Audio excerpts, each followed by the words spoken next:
Bismillahirrahmanirrahim. Assalamualaikum warahmatullahi wabarakatuh. Innal hamdalillah nahmaduhu wa nasta'inuhu wa nastaghfiruh wa natubu ilaihi wa na'udzu billahi min shururi anfusina wa min sayyiati a'malina. May yahdihillahu fala mudhillalah wa may yudlil fala hadiyalah. Wa asyhadu an la ilaha illallah wahdahu la syarikalah wa asyhadu anna Muhammadan abduhu wa rasuluh salawatu rabbih wa salamuhu alaihi wa ala alihi wa sahbihi ajma'in. Amma ba'd, kaum muslimin dan muslimat yang semoga dimuliakan oleh Allah Azza wa Jalla. Alhamdulillah, kita bersyukur kepada Allah karena pada kesempatan malam ini Allah Subhanahu wa taala pertemukan kita semuanya di dalam majelis ilmu. Semoga apa yang kita lakukan dicatat oleh Allah sebagai amal soleh, dan juga Allah berkenan memberikan untuk kita ilmu yang bermanfaat. Amin ya rabbal alamin.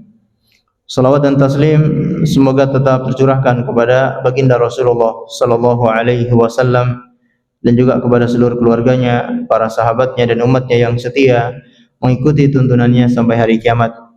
Tidak lupa pula, mari sama-sama kita saling mengingatkan untuk perbanyak mengucapkan salawat kepada baginda Nabi sallallahu alaihi wasallam. Karena kita sekarang berada di malam Jumat, kita dianjurkan untuk banyak-banyak mengucapkan sholawat di malam Jumat atau di hari Jumat. Karena sholawat kita akan diperlihatkan oleh Allah kepada beliau setiap hari Jumat. Siapa saja yang mengucapkan salam kepada beliau, siapa saja yang bersholawat kepada beliau, Allah sampaikan kepada Nabi Muhammad, kalau ada umatmu yang bernama fulan, yang bernama fulanah, dia telah bersolawat kepadamu. Dan orang yang selalu bersolawat kepada beliau berkesempatan besar mendapatkan syafaatnya di hari kiamat. Kita sangat butuh sekali mendapatkan syafaat baginda Nabi di hari kiamat, karena tidak ada yang menjamin amalan kita itu bisa menolong kita. Namun kalau syafaat Nabi sallallahu alaihi wasallam itu bisa menolong kita pada hari kiamat.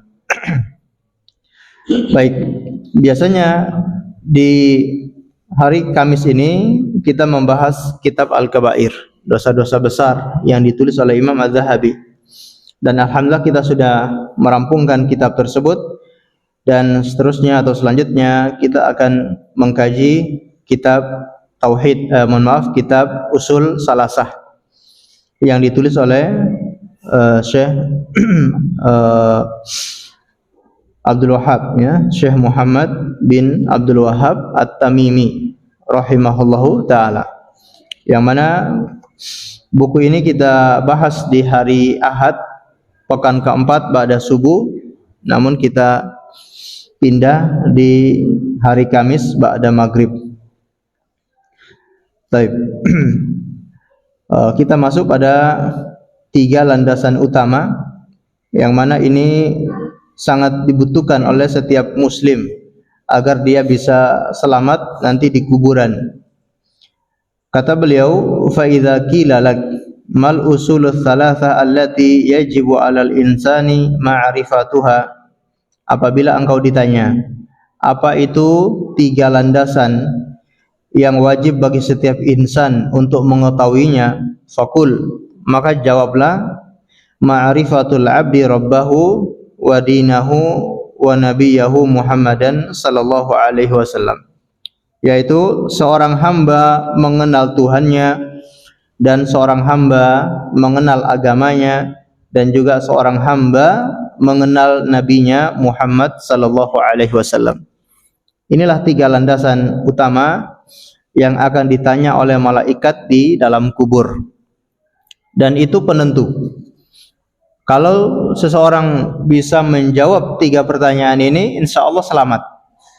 Tidak disiksa oleh malaikat, bahkan akan dibukakan pintu surga masuk ke kuburannya.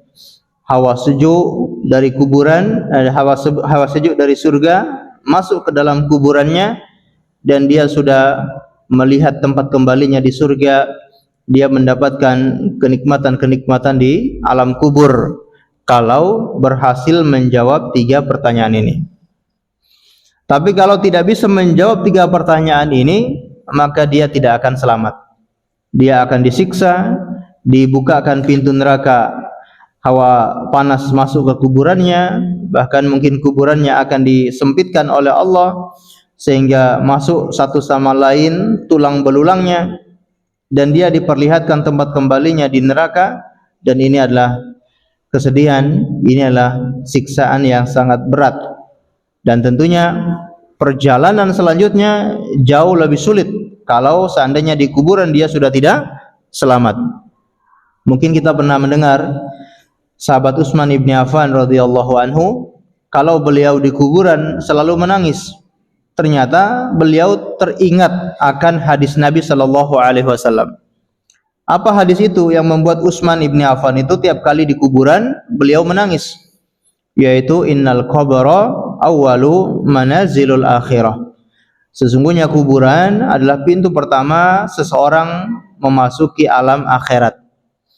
Seseorang tidak akan bisa memasuki alam akhirat kecuali harus melewati satu pintu ini atau satu alam ini, yaitu alam kubur. Kemudian kata beliau, kata Nabi sallallahu alaihi wasallam, fa in naja minhu fama ba'dahu aisar minhu.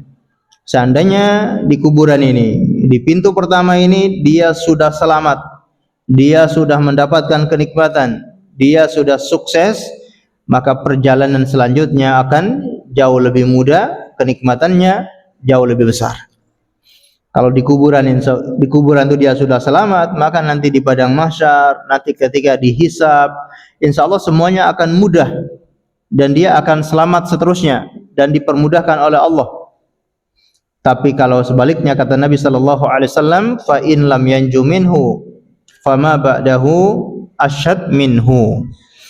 Kalau di kuburan itu dia sudah tidak selamat, maka perjalanan selanjutnya jauh lebih sulit dan tentunya siksaannya jauh lebih pedih.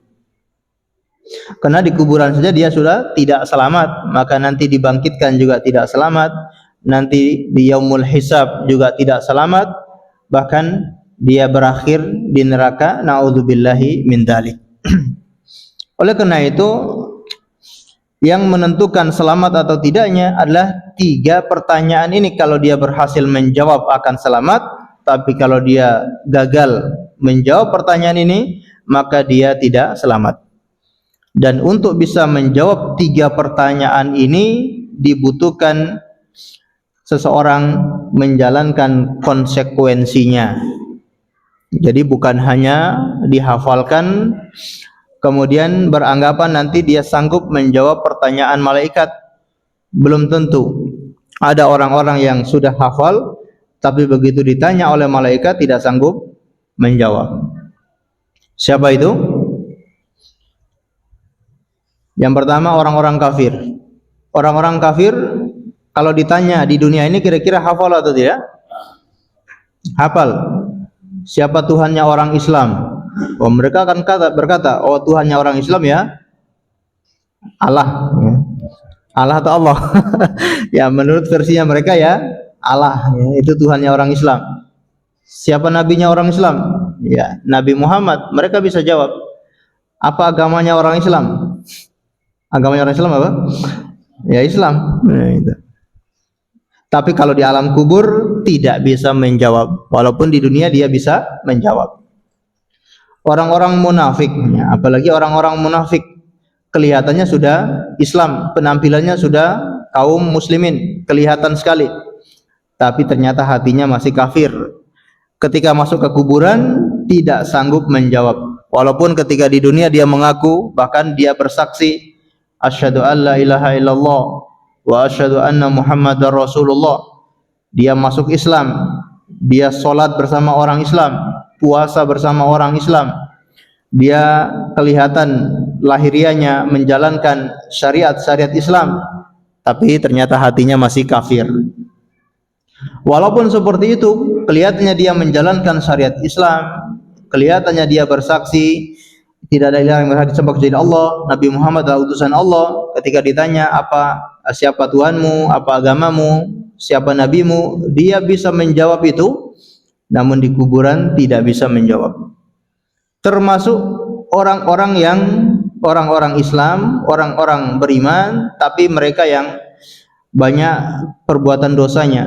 Bisa jadi dosa-dosa itu menghalangi dia untuk menjawab pertanyaan malaikat di kuburan.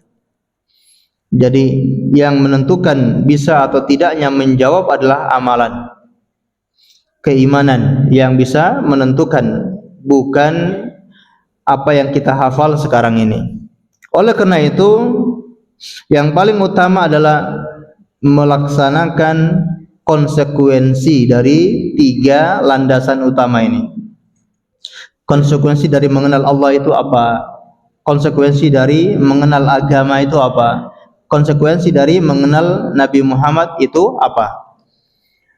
Konsekuensi dari mengenal Allah Subhanahu wa taala adalah beriman kepada Allah Subhanahu wa taala secara total. Beriman secara kafah. Apa saja yang Allah perintahkan dikerjakan, apa saja yang Allah larang kita tinggalkan. Kemudian beriman kepada Allah artinya tidak menyekutukan Allah. Dia selalu mentauhidkan Allah dalam segala sesuatunya, sama sekali tidak menyekutukan Allah, atau sama sekali tidak mengurangi tauhidnya atau mengurangi kesempurnaan tauhidnya. Ini konsekuensi dari mengenal Allah. Kemudian konsekuensi dari mengenal agama adalah menjalankan semua syariat Islam tanpa terkecuali.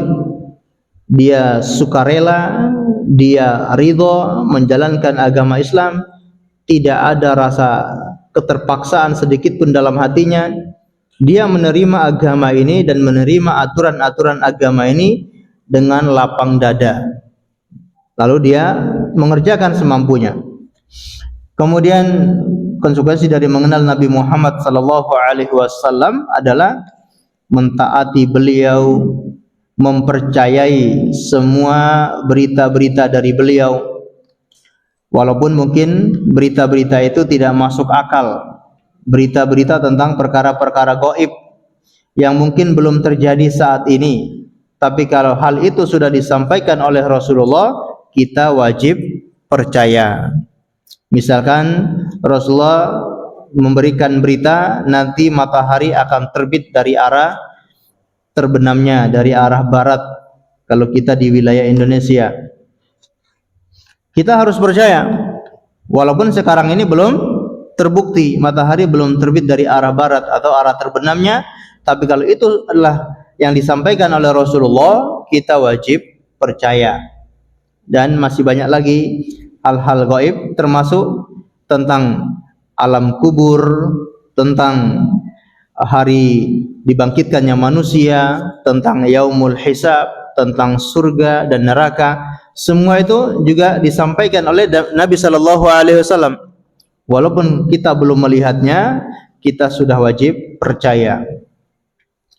Dan konsekuensi dari mengenal Nabi Muhammad adalah menjalankan semua perintah-perintah dari Rasulullah sallallahu alaihi wasallam dan menjauhi semua larangan-larangan beliau, serta menjadikan beliau sebagai qudwah, sebagai uswatun hasanatun, sebagai teladan yang baik. Dalam masalah apa kita meneladani Rasulullah? Apakah cuma dalam masalah salat? Apakah cuma dalam masalah ibadah saja kita meneladani Rasulullah? Tidak. Kita meneladani Rasulullah dalam seluruh aspek kehidupan. Mau bekerja teladani Rasulullah, mau berumah tangga teladani Rasulullah, mau bermasyarakat teladani Rasulullah, mau jadi pemimpin teladani Rasulullah, mau jadi rakyat teladani Rasulullah, mau jadi orang miskin teladani Rasulullah, mau jadi orang kaya teladani Rasulullah. Segala aspek dalam kehidupan ini kita harus menjadikan beliau sebagai teladan.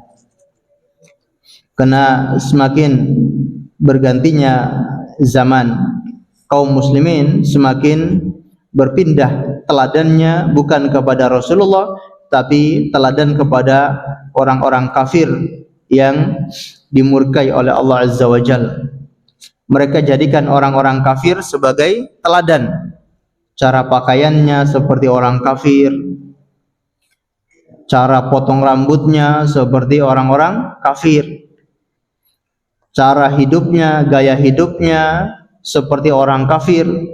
Nah, inilah yang sangat kita perhatikan, kondisi kaum muslimin yang ikut-ikutan dengan orang-orang kafir, tidak meneladani baginda Nabi sallallahu alaihi wasallam.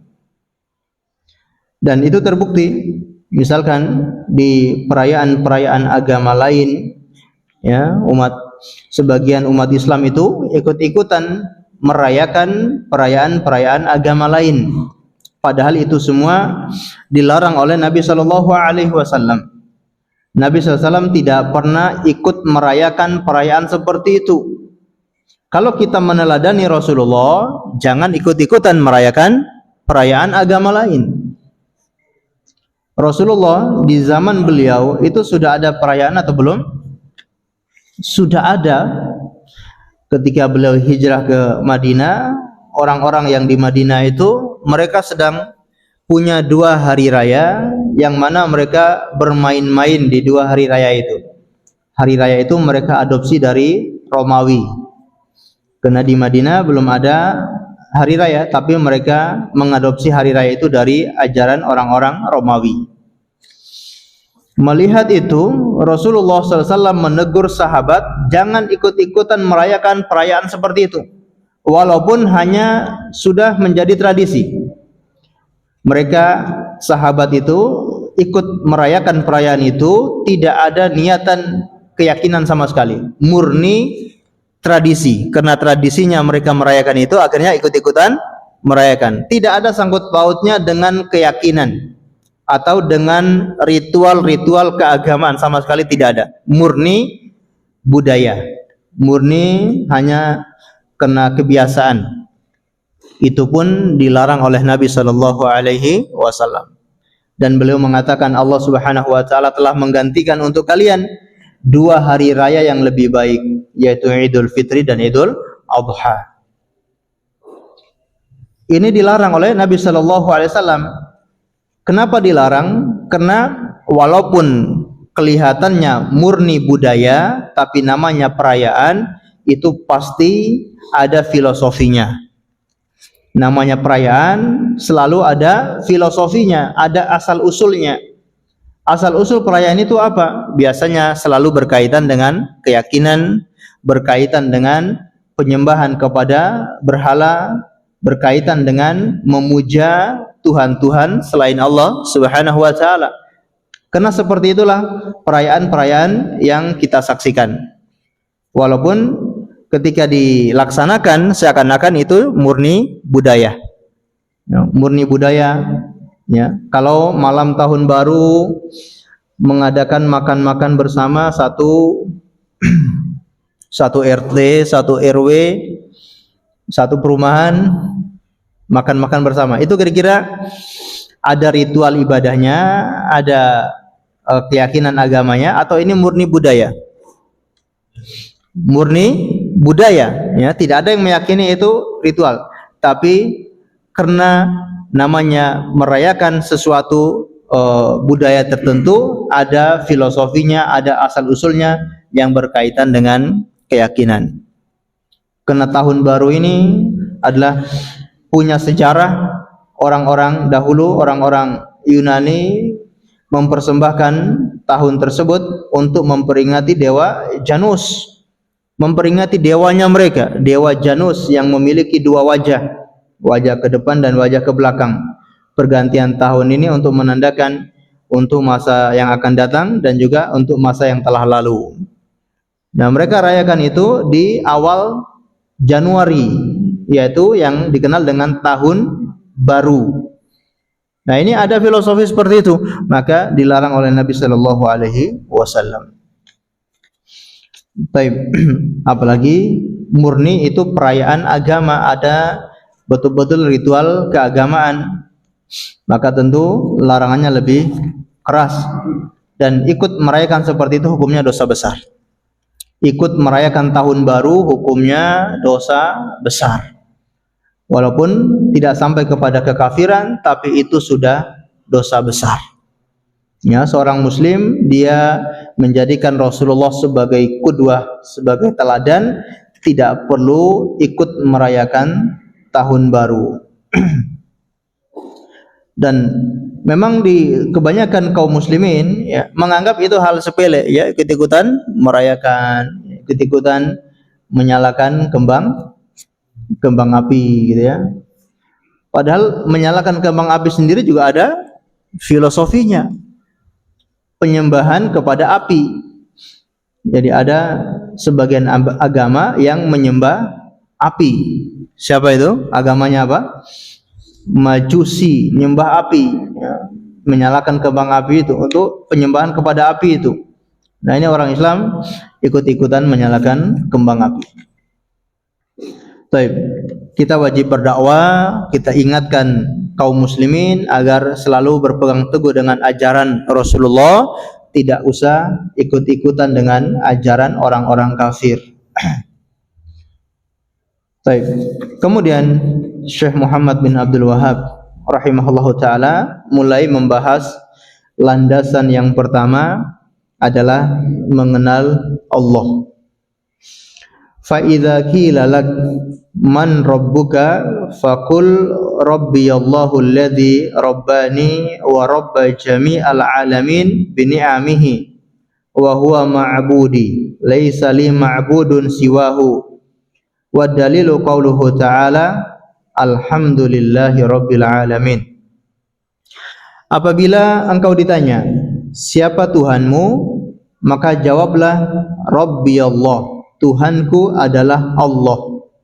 Alladzi rabbani wa rabba jami'al alamin, yang telah mengatur saya dan mengatur seluruh alam semesta ini. Bini'amihi, Allah mengatur seluruh alam ini dengan kenikmatan-kenikmatannya. Wa huwa ma'budi, dan Allah itu adalah sesembahan saya. Laisa li ma'budun siwahu, tidak ada yang aku sembah selain daripadanya. Ya, yang aku sembah hanya kepada Allah, tidak ada satupun yang aku sembah selain daripada Allah. Adapun dalilnya adalah firman Allah Subhanahu wa taala, alhamdulillahi rabbil alamin. Segala puji bagi Allah Rabbil alamin, Rabbnya semesta alam. Kemudian kata Syekh Muhammad bin Abdul Wahhab, wa kullu ma siwallahi alam wa ana wahidun min dzalikal alam. Dan segala sesuatu selain daripada Allah itu adalah alam. Dinamakan alam itu apa? Segala sesuatu, apapun yang ada di jagat raya ini ataupun yang ada di langit dan bumi, yang ada di dunia maupun di akhirat, semua selain daripada Allah itu dinamakan alam. Jadi Rabbul alamin, Tuhannya semesta alam. Wa ana wahidun min dzalikal alam, dan saya ini salah satu dari alam tersebut.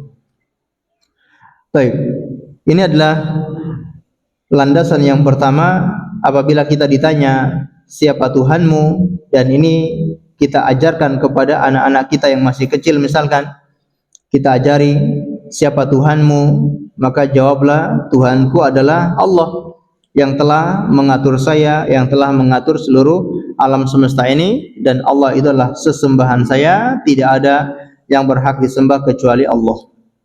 Adapun dalilnya adalah alhamdulillahirabbil alamin. Jadi kita diajari oleh Syekh Muhammad bin Abdul Wahhab, segala sesuatu itu atau berbicara perkara agama itu harus menggunakan dalil. Maka di buku-buku Syekh Muhammad bin Abdul Wahhab selalu dengan dalil. Bahkan hampir jarang kita temukan ucapan beliau sendiri. Rata-rata beliau mengatakan sesuatu berdasarkan dalil. Karena agama kita itu agama dalil, agama ilmu, agama ilmu pengetahuan, dibangun di atas ilmu, bukan hal-hal yang ragu-ragu, bukan hal yang buta, tidak ada ilmunya. Tapi seluruh ajaran agama ini harus kita jalani berdasarkan ilmu.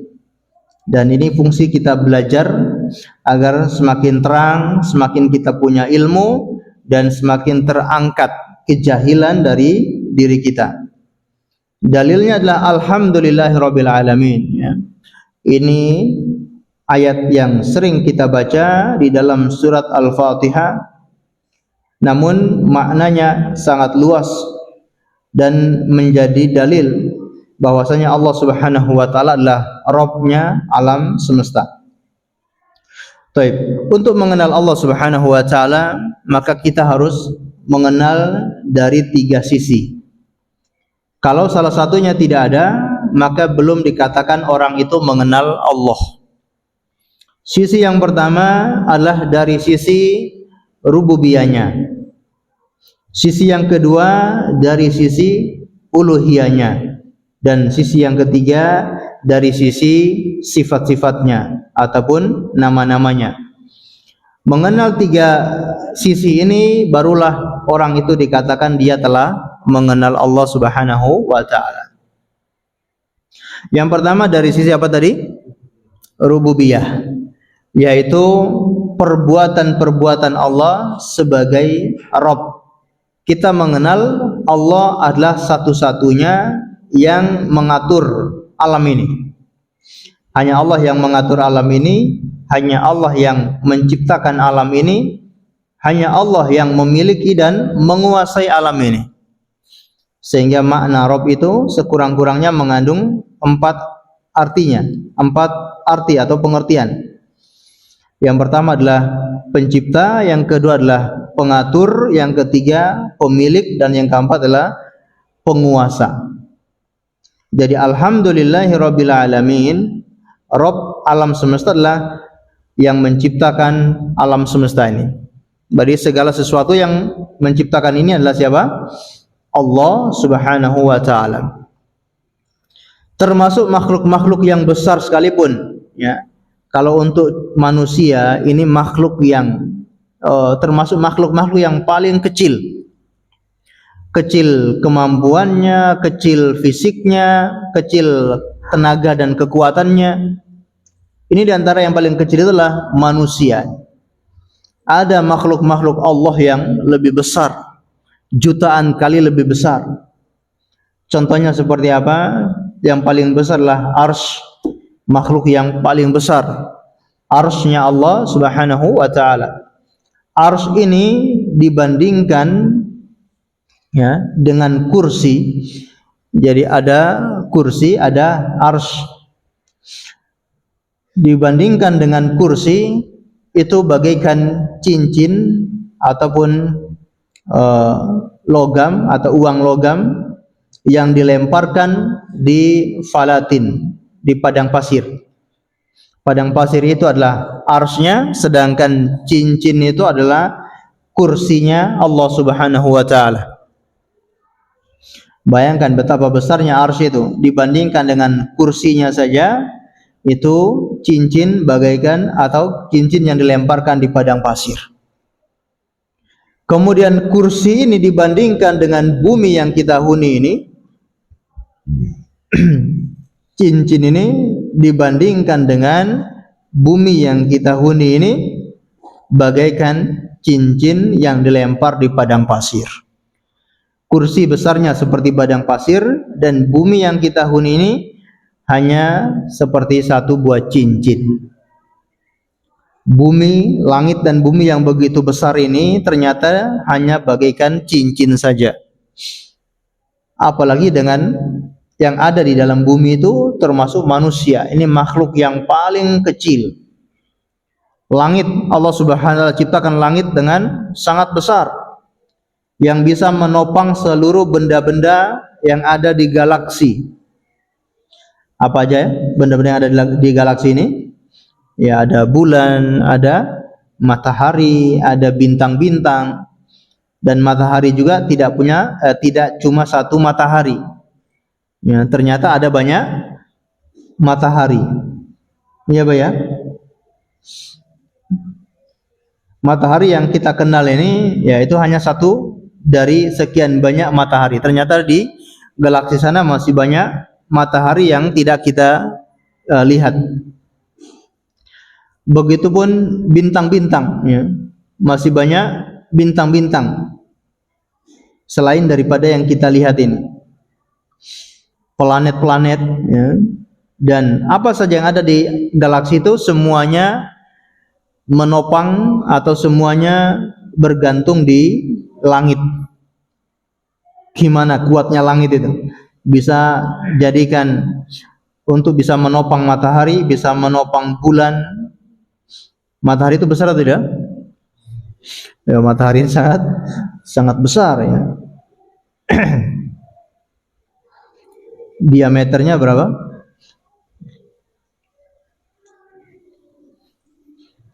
Ya mungkin ya jutaan kali, ya, kalau dibandingkan matahari dengan bumi, ya, matahari dengan bumi, ya, kalau tidak salah 109-nya bumi baru ketemu matahari, ya. Kalau saya tidak salah ingat, 109 kali bumi baru ketemu besarnya matahari. Masya Allah. Semua ini ditopang oleh langit, Masya Allah. Dan makhluk-makhluk yang lain yang sangat besar itu diciptakan oleh Allah Subhanahu wa taala, dimiliki oleh Allah, diatur oleh Allah. Apalagi manusia yang sangat kecil ini, tapi justru yang banyak mengingkari Allah adalah siapa? Manusia. Makhluk yang lain selain jin dan manusia ada yang membangkang dengan Allah? Tidak ada sama sekali. Yang membangkang sama Allah itu cuma dua, manusia dan jin, ya. Makhluk yang lemah seperti ini kok berani-beraninya dia membangkang Allah Subhanahu wa taala. Tidak mau beriman kepada Allah, tidak mau tunduk kepada Allah, tidak mau mentauhidkan Allah. Itulah manusia. Kalau kita lihat orang yang masuk Islam dengan non-Islam, kebanyakan mana? Kebanyakan non-Islam. Di tahun 2025 saja jumlah penduduk bumi ada sekitar 8, sekian miliar. 8,4 atau 8, sekian miliar. Penduduk bumi di tahun 2025 yang masuk Islam itu sekitar 2, sekian miliar. Cuma 2, sekian miliar itu yang Islam. Berarti 6 sekian miliar semuanya kafir, semuanya membangkang kepada Allah, semuanya tidak taat kepada Allah. Padahal Allah yang menciptakan mereka, Allah yang mengatur mereka, Allah yang memiliki mereka, tapi betapa sombongnya manusia itu tidak mau tunduk kepada Allah Subhanahu wa taala. Kita bersyukur Allah beri kita hidayah, kita menjadi orang Islam, dan kita juga mentauhidkan Allah, kita tidak berbuat kesyirikan. Ini alhamdulillah nikmat yang besar. Wa kullu ma siwallahi alam wa ana wahidun min dzalikal alam, ya, segala sesuatu selain daripada Allah itu adalah alam, dan saya termasuk salah satu dari alam tersebut. Fa idza qila lak bima arafta rabbak faqul bi ayatihi wa makhluqatihi. Apabila ditanyakan kepada engkau, dari mana engkau mengenal Tuhanmu? Nah, ini biasanya kan ditanya oleh orang-orang non-muslim, atau ditanya oleh orang-orang yang mungkin ragu-ragu dengan adanya Tuhan, tidak percaya dengan adanya Allah. Kamu menyembah Allah, kamu sholat, kamu ibadah kepada Allah, kira-kira kamu sudah melihat Allah? Kok kamu mau ibadah kepada Allah? Kamu nyembah Allah, memangnya kamu pernah melihat Allah? Ketika ditanya seperti itu, kira-kira gimana jawabnya? Saya mengenal Allah dari tanda-tanda, dari ayat-ayatnya, dari kekuasaannya, dari ciptaan-ciptaannya, dan dari ayat-ayatnya. Walaupun kita tidak pernah melihat Allah. Dan ini sebetulnya sebuah kenikmatan. Bayangkan, di dunia ini orang-orang muslim mereka belum pernah melihat Allah. Gimana nikmatnya ketika di akhirat ternyata mereka bisa melihat Allah Subhanahu wa taala. Masya Allah, ini kenikmatan yang tidak ada bandingannya. Karena di dunia ini orang-orang yang menyembah Tuhan yang ada di dunia selain Allah, mereka sudah melihat Tuhan mereka masing-masing. Orang-orang musyrik ya, mereka sudah melihat Tuhan mereka. Mereka melihat patung yang mereka sembah, mereka melihat yang menyembah matahari, setiap hari dia melihat matahari, yang menyembah bulan, tiap hari dia melihat bulan itu. Yang menyembah api, tiap hari dia sudah melihat api. Yang menyembah apa?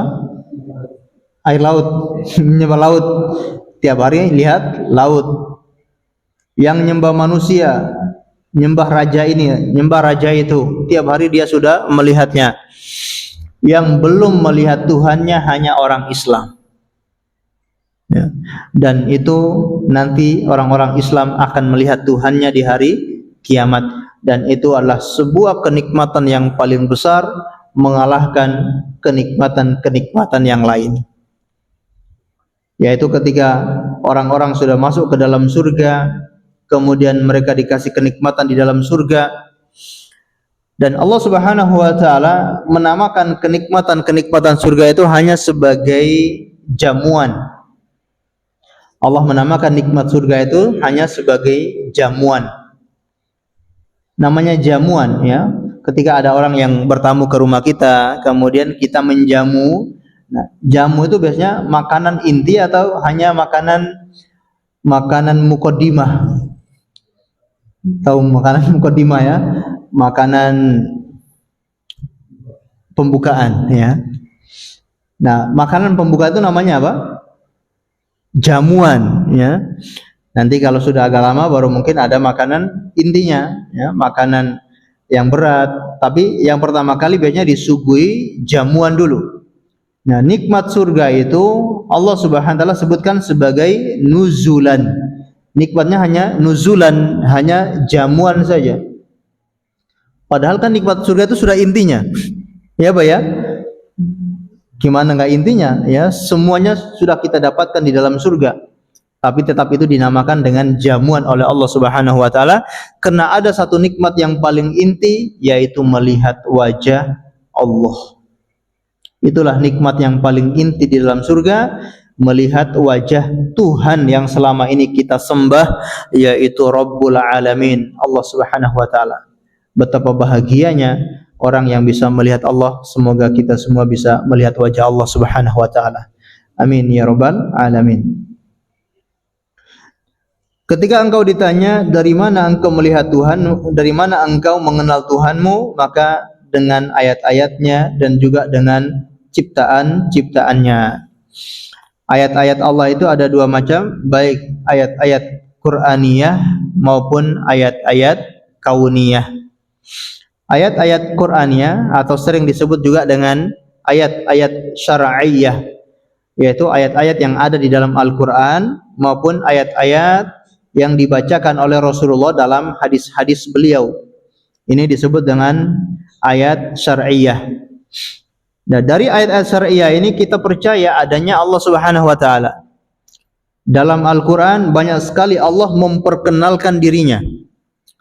Khawatir manusia itu tidak mengenal Allah, maka banyak sekali dalam Al-Qur'an Allah memperkenalkan dirinya agar manusia kenal siapa itu Tuhan yang namanya Allah.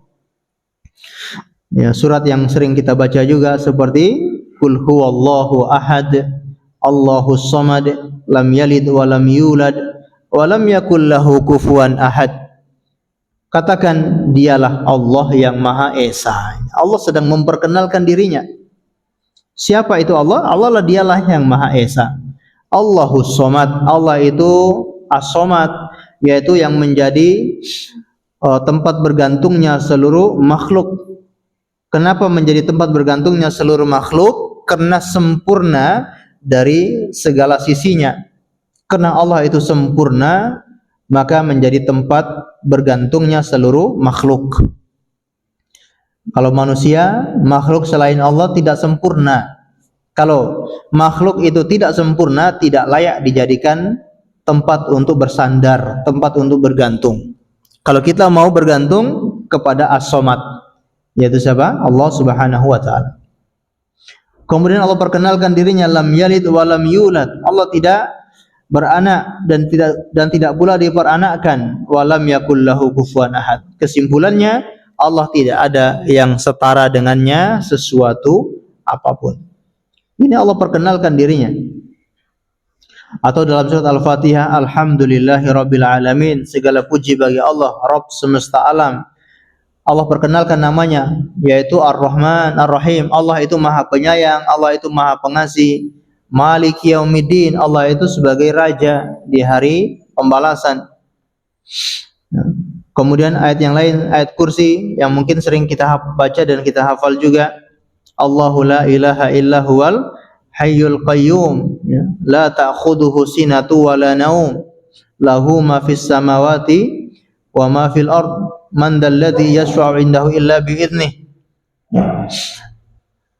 Dan seterusnya, Allah sedang memperkenalkan dirinya. Supaya apa? Kita kenal, ya, Allah Subhanahu wa taala. Dan secara fitrah juga Allah sudah tanamkan dalam hati manusia untuk mengenal Allah Subhanahu wa taala.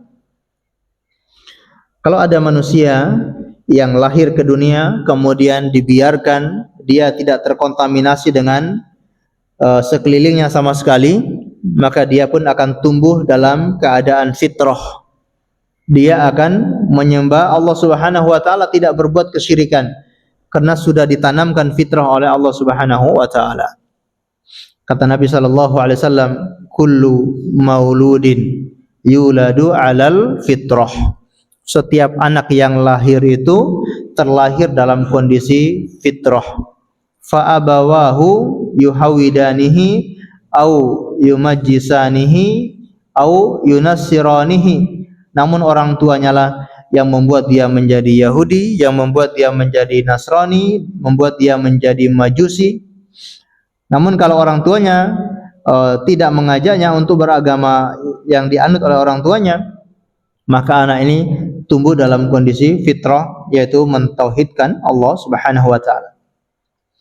Dan terbukti manusia itu selalu mencari sosok yang akan dia sembah. Manusia selalu mencari sesuatu untuk dia sembah. Percaya atau tidak?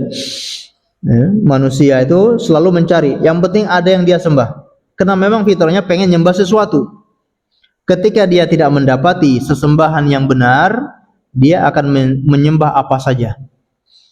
Nyari sosok yang untuk dia sembah ternyata enggak nemu, maka apa yang terjadi?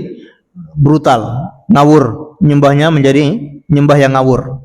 Nyembah pohon, kemudian nyembah manusia, nyembah binatang, nyembah ular, nyembah monyet, nyembah sapi, ada nggak? Iya. Karena fitrahnya pengen nyari sosok untuk dia sembah. Ketika nggak nemu, akan nyembah sembarang. Sehingga di muka bumi ini orang yang nggak nyembah sesuatu itu sangat sedikit sekali. Kalau ada manusia yang tidak nyembah sesuatu di dunia ini, itu jumlahnya bisa dihitung. Orang-orang ateis itu tidak ada pengikutnya, dan pengikutnya hanya orang-orang tertentu saja. Hanya segelintir orang yang menjadi ateis. Tapi kebanyakan manusia rata-rata punya Tuhan, punya sesembahan. Karena fitrahnya pengen punya Tuhan, pengen nyembah. Tapi ternyata qadarullah dia tidak ketemu Tuhan yang benar. Ya. Makanya ateis itu dari zaman ke zaman nggak pernah laku. Orang nggak pernah berminat jadi ateis dari masa ke masa. Dari dulu sampai sekarang orang nggak minat jadi ateis. Tapi kalau orang yang nyembah matahari, pengikutnya ada tuh enggak? Banyak pengikutnya. Yang nyembah bulan, pengikutnya juga banyak. Nyembah manusia, nyembah Nabi Isa misalkan. Nyembah Nabi Isa, pengikutnya banyak. Atau nyembah Uzair, ya, nyembah Nabi Uzair, ya, itu juga banyak. Nah, begitulah manusia sudah Allah fitrahkan untuk menyembah Tuhan, dan kita bersyukur kita telah menemukan Tuhan yang benar, dan kita sudah mengenal Tuhan tersebut dari ayat-ayatnya, baik ayat-ayat Qur'aniyah maupun ayat-ayat kauniyah.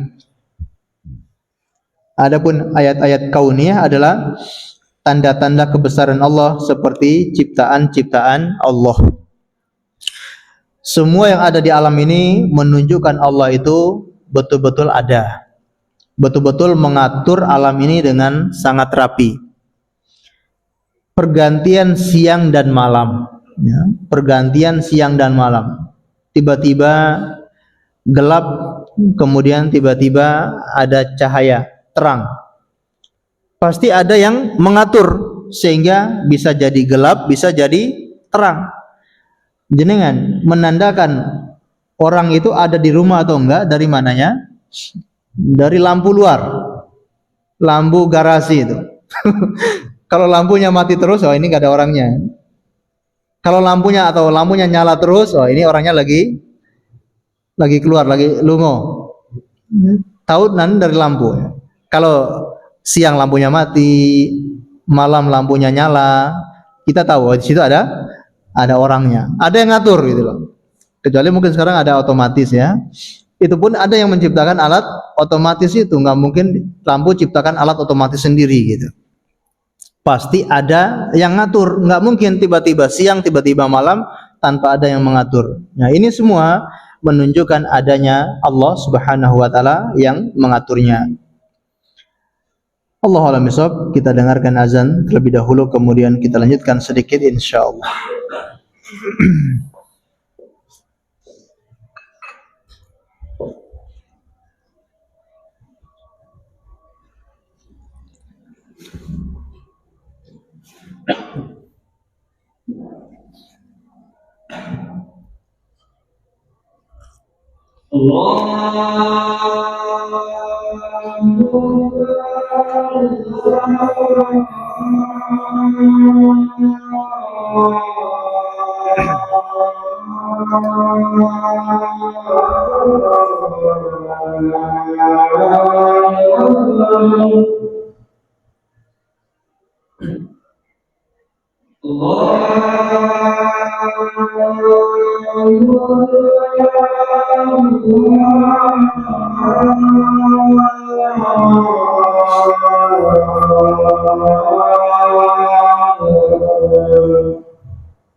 Baik.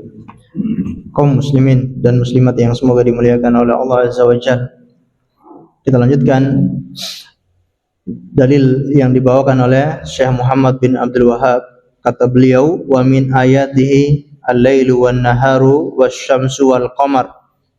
Di antara ayat-ayat Allah, tanda-tanda kebesaran Allah, yaitu malam hari, wan nahar siang hari, pergantian siang dan malam, wasyamsu wal qamar, begitupun matahari dan juga rembulan. Wa min makhluqatihi, di antara makhluk-makhluk Allah, ciptaan-ciptaan Allah adalah as-samawatus sab'u, yaitu langit yang 7, wal ardunas sab', dan bumi yang 7, langit 7 lapis, bumi juga 7 lapis, wa man fihinna, dan apa saja di antara keduanya. Di langit ada penghuninya, di bumi juga ada penghuninya. Di bumi ada benda-benda yang ada di bumi seperti gunung-gunung, seperti hutan, seperti lautan, daratan dan seterusnya, termasuk manusia ini yang menghuni bumi ini. Begitupun di langit sana, dari langit yang pertama sampai langit yang ketujuh itu ada penghuninya. Apakah itu dari galaksi ataupun makhluk seperti para malaikat, termasuk surga itu ada di langit sana. Ya, surga ada di langit yang ketujuh. Sebagaimana hadis Rasulullah ketika Isra Mi'raj, beliau naik ke Sidratul Muntaha dan beliau berjalan-jalan ke dalam surga, menunjukkan surga itu ada di langit yang ketujuh, termasuk malaikat, ya. Dan saking banyaknya penghuni langit itu sampai Nabi Shallallahu Alaihi Wasallam menyebutkan, sesungguhnya aku mendengar apa yang tidak kalian dengar, aku juga melihat apa yang tidak kalian lihat. Sesungguhnya langit itu adalah menderit-derit, ya. Atatis sama wa huqqalaha anta'id, langit itu menderit-derit, mengeluarkan suara keberatan muatan, ya. Dan layak dan pantas langit itu sampai menderit-derit. Kenapa? Karena tidaklah jarak 4 jari, melainkan di sana ada malaikat yang meletakkan keningnya untuk sujud kepada Allah Subhanahu wa taala. Tidak ada ruang sebesar 4 jari, melainkan ada malaikat yang meletakkan keningnya untuk sujud kepada Allah. Baik. Wa ma bainahuma, dan apa yang ada di antara kedua langit dan bumi ini. Wa dalilu qauluhu ta'ala, adapun dalilnya firman Allah, wa min ayatihi al-lailu wan naharu wasyamsu wal qamar, di antara tanda-tanda kebesaran Allah adanya malam dan juga siang, wasyamsu wal qamar, kemudian matahari dan juga rembulan. La tasjudu lisyamsi wala lil qamar, jangan kalian sujud kepada matahari ataupun sujud kepada bulan. Walaupun makhluk ini kelihatannya besar, makhluk ini kelihatannya banyak sekali manfaatnya, tapi jangan sekali-kali disembah. Ini hanyalah makhluk. Wasjudu lillahi alladzi khalaqahunna, sembah saja yang menciptakan mereka, yang menciptakan makhluk-makhluk ini, yaitu Allah Subhanahu wa taala. Wasjudu lillah, sujudlah kepada Allah alladzi khalaqahunna, yang telah menciptakan benda-benda ini. in kuntum iyyahu ta'budun. Jika memang kamu betul-betul orang yang beribadah kepada Allah. Kalau kamu mengaku menyembah Allah, maka sembah Allah saja, jangan menyembah yang lain. Kalau masih menyembah yang lain, engkau belum dianggap menyembah Allah. Seperti orang-orang musyrik. Orang-orang musyrik itu juga menyembah Allah. Mereka bukan orang ateis. Orang musyrik juga percaya Allah, mereka juga menyembah Allah. Tapi salahnya di mana?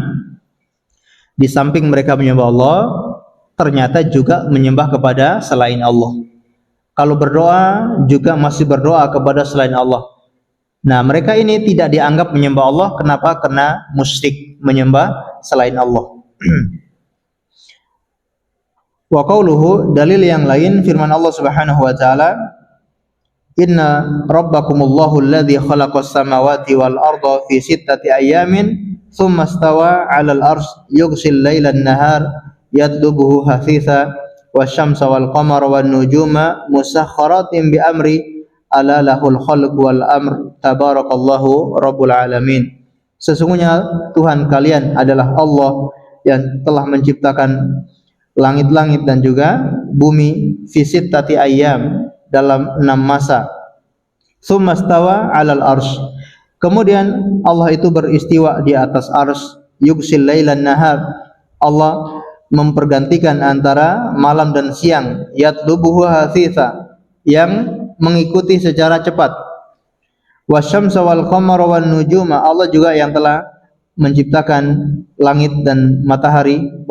Menciptakan matahari dan juga rembulan. Wan nujuma, bintang-bintang. Musakhkharatin bi amri. Semuanya itu berjalan sesuai dengan perintah Allah.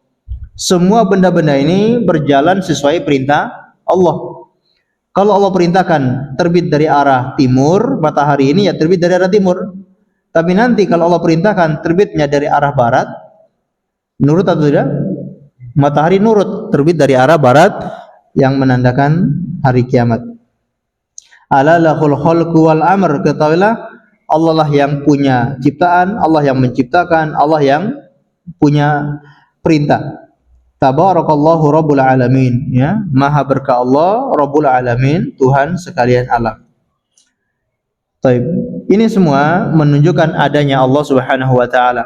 Benda-benda ini, ciptaan-ciptaan Allah ini menunjukkan adanya Allah Subhanahu wa taala. Sebagaimana kisah dialog antara Imam Abu Hanifah dengan orang-orang yang tidak percaya Tuhan.